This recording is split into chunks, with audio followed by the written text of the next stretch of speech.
Wow. Fox News contributor and columnist for The Messenger, Joe Concha, joins us. Now, Joe, you are a messaging expert. What were your top takeaways from the night on messaging in terms of who won? Well, there are 4 candidates on that stage, and my takeaway was that all will not be in the Oval Office at this point.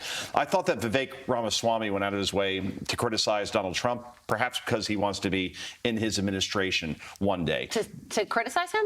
Yeah, in other words, he didn't really criticize Trump at all. Got it. Okay. Right? Sorry, I didn't say that very clearly.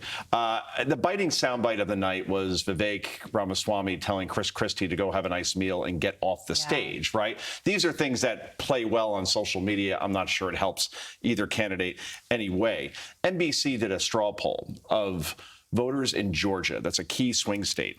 And here are the results in terms of people who won the debate, or what these folks who they thought won the debate. Nikki Haley, one person thought won it. Chris Christie, one person thought won it. 2 people thought that Ron DeSantis won it. 5 people thought that Vivek Ramaswamy won it. 18 people thought that Donald Trump won it, and he wasn't there. And that's the thing. It's like the NIT tournament, right? The NIT is the teams that don't make the NCAA tournament. You feel like you're watching this without the main protagonist on the stage. Hard to catch a guy who's leading by 40 points when he's not there to attack. But Joe, there's also another basketball point about all this. Yes. This was meant to hit the people in Iowa. Yeah. A lot of people in Iowa, A, didn't know that the debate was going on, and B, Brett Baer made this point. A lot of them were watching Caitlin Clark's quest for 3,000 points in the Iowa basketball game. So a lot of them may not have been watching. None of this may have even gotten through to the voters. University of Iowa women's basketball. It's a serious point that Brett Baer made, yeah. It's a great point that Brett Baer made. That's everything in Iowa, and this whole race comes down to Iowa and New Hampshire. If either of these candidates can't come within striking distance of Donald Trump,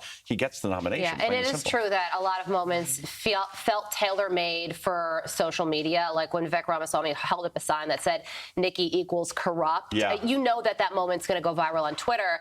I think the better question would be, how does it elevate him in the polls? And only time will tell there, and the clock is ticking. Most likely not. Yeah. If he had a poop map, now that does well. That's right, and that happened during Sean Hannity's debate between Gavin Newsom and Ron DeSantis. Okay, so let's talk about Joe Biden. And his campaign manager was asked whether or not President Biden is going to participate in any of the 2024 presidential debates, and let's just say he was non-committal. Watch this.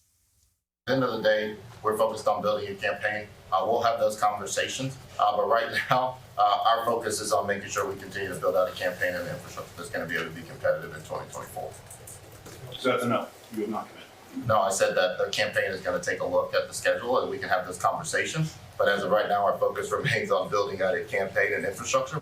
They're going to look at the schedule. What do you think about that? That is code for Joe Biden will not debate Donald Trump in a general election debate, and he will use the excuse of Donald Trump is beneath me. Yeah. I should not be on the same stage as this insurrectionist, dictator, authoritarian, and therefore I'm not going to do it because it's unworthy of the presidency or something like that.